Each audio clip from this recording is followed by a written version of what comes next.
A Stratford woman says she was discriminated against because of her gender. This after she was refused a haircut at a Waterloo barber shop. The shop's owner maintains it wasn't discrimination, saying he never cut a woman's hair before. CTV's Tyler Calver is following this story for us tonight.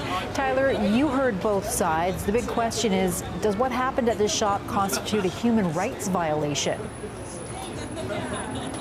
Nancy, according to the Ontario Human Rights Commission, even if the discrimination is unintentional, which could be a factor in this case, it could still be considered a human rights violation.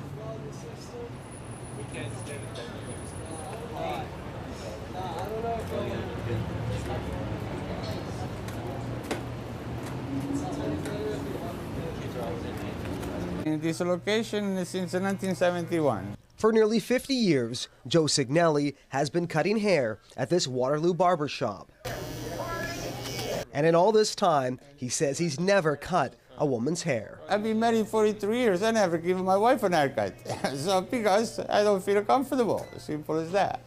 A 47-year-old shop policy. Showed him this one in particular. That cut to the core of Erica Croft. He immediately said, no. We don't do women's hair here. We don't do women's hair. I can't cut your hair. I thought it was a bit of a joke. We're in a very polite way, say, I'm sorry, but we're not confident enough to give haircuts to ladies. Croft, the hairstylist herself, says she walked out of the shop disgusted. A little bit angry, but more shocked and hurt. I've never been refused a haircut at a barbershop, ever. She says she was astonished she was refused a haircut because she's a woman. I don't think it's appropriate for us to refuse people based on their gender. Croft now says she's going to file a complaint with the Ontario Human Rights Commission. A breach of the Human Rights Code to deny services to somebody. Human rights lawyer Sherilyn Knapp says there have been similar cases like this across the country. And even if accidental, a person cannot be discriminated against based on age, race, or gender. The Human Rights Code says that intent to discriminate is not the test. The test is the effect of the conduct. Effect on the person is what is going to be looked at. It was scary and it was upsetting.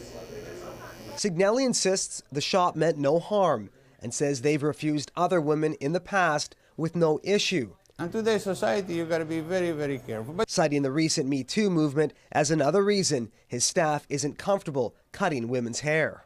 It's a men's club, pretty much, right? I'm not making any no discrimination. If she got offended, I apologize to her. That's all what I can do, apologize. Signelli insists that he did not mean to discriminate against Croft and hopes that she accepts his public apology. Nancy. Tyler Calver in Uptown Waterloo.